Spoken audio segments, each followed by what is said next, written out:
qué está pasando en Francia. Vamos a pedirle ayuda a Claudio Fantini. Claudio, buenas noches, bienvenido.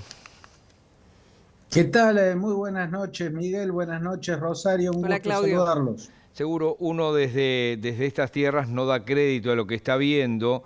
¿En qué pueden derivar, Claudio, estas violentísimas protestas luego de que a manos de la policía muriera un joven de 17 años?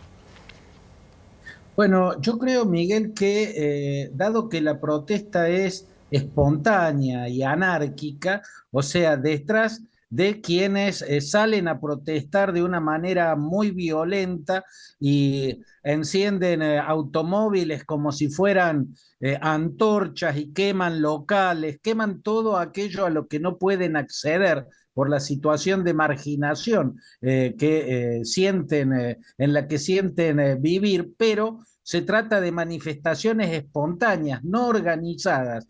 De tal modo, yo creo que el peligro grave, el peligro que puede ser de las próximas horas o días, si estas protestas con esos niveles de violencia persisten, es que la ultraderecha organice fuerzas de choque y salga a la calle a reprimir, a reemplazar a la policía en la tarea de la represión. La ultraderecha se alimenta del odio a la inmigración. Francia es el país que más porcentaje de inmigración tiene en su sociedad, llega al 15% prácticamente, y también es uno de los países donde, sobre todo los inmigrantes norafricanos, los magrebíes, más dificultades tienen para integrarse. Pensemos que incluso las más antiguas generaciones que ya llevan muchas décadas en Francia, es muy difícil verlos en cargos dominantes. Cuando uno ve quiénes son los alcaldes, quiénes son los parlamentarios, quiénes llegan a los cargos más importantes, ni qué decir la presidencia, prácticamente encuentra muy pocos descendientes de magrebíes, y eso es una señal de que a Francia le cuesta mucho integrar en su sociedad a la inmigración que llega sobre todo desde Argelia, desde Túnez y desde Marruecos. Pensemos, por ejemplo, como contracara el Reino Unido.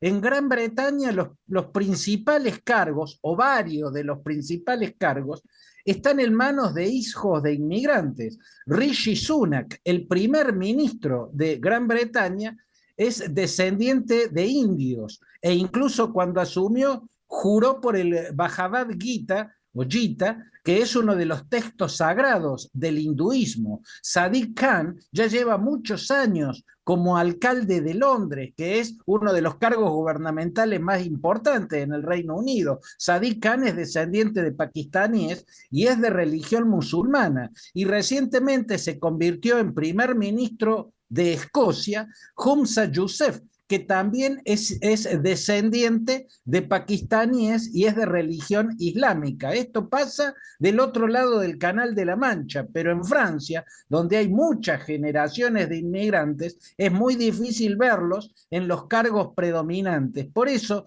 esa marginación es la que expresa la policía, que siempre deja a la vista el racismo que hay detrás de la represión, y fue represión racista la que se cobró la vida de este adolescente, un crimen aborrecible porque no estaba haciendo nada que justificase que le disparasen. Y lo que ahora creo es el peligro más grave es que la ultraderecha empiece a organizar fuerzas de choque para salir a ganarle la calle a los descendientes de inmigrantes que están en las protestas.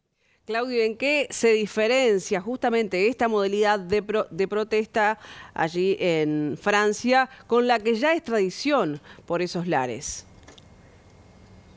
Yo creo, Rosario, que la tradición de la protesta en Francia siempre fue más ideológica, y en eso Francia casi que toda su historia, por lo menos desde el periodo de las revoluciones atlantistas, ¿no? La Revolución Francesa no fue la primera de la ideología liberal burguesa. Antes que la Revolución Francesa, en el siglo XVII fue la Revolución Gloriosa en Inglaterra, la que tumbó al rey Jacobo II y con él derribó el absolutismo monárquico. Sin embargo, la que se convierte en la revolución paradigmática es la Revolución Francesa, que ocurre un siglo después, 101 años después para ser más exacto. El 1688 fue la Revolución Gloriosa en Inglaterra, el 1789 fue la toma de la Bastilla. ¿Cuál fue la diferencia? Que la toma de la Bastilla fue el primer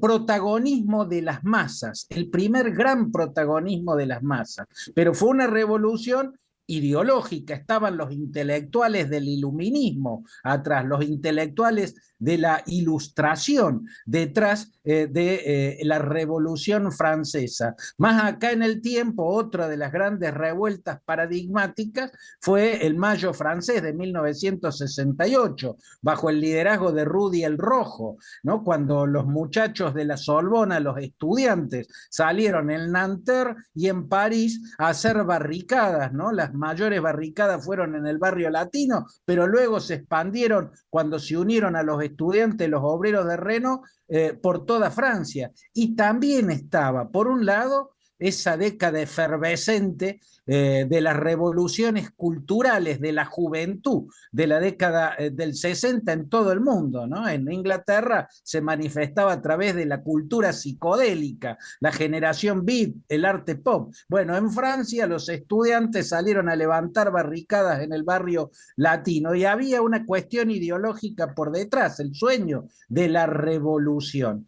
Estas revueltas que empiezan en la década del 80, la primer gran revuelta de este tipo fue el 1981, a las que se la llama la revuelta urbana o revuelta juvenil urbana, nacen en las ciudades satélites, que es son esas villas donde se van acumulando los inmigrantes que llegan desde Argelia, desde Túnez, desde Marruecos, desde Mauritania, ¿no? Y se van acumulando. Los hijos de esos inmigrantes no sienten pertenecer a la cultura de sus padres, que es una cultura norafricana y musulmana, y tampoco se sienten integrados a la cultura del país donde nacieron, la cultura de Francia. Se sienten habitantes de ningún lugar. Se sienten pertenecientes a ninguna cultura, se sienten excluidos, totalmente excluidos, ¿no? Y en ese vacío cultural y social que les crea inmensas dificultades para tener éxito o para sumarse al mercado laboral y también para tener éxito en el sistema educativo, nace esta forma insurreccional, ¿no? La de incendiar coches, la de quemar aquello a lo que no pueden acceder. Esto empieza en los 80 y se mantiene hasta estos días y lo estamos viendo ahora. Son los hijos de la inmigración que no encuentran un lugar ni en la economía ni en la cultura francesa. Muy bien. Claudio, te mandamos un abrazo y bueno, veremos, ¿no? Había disminuido bastante del sábado al domingo. No tengo claro qué pasó esta noche, pero completo análisis como siempre. Que pases bien. Abrazo grande, Miguel, abrazo Rosario, hasta cualquier momento. Chao, Claudio, que pases bien.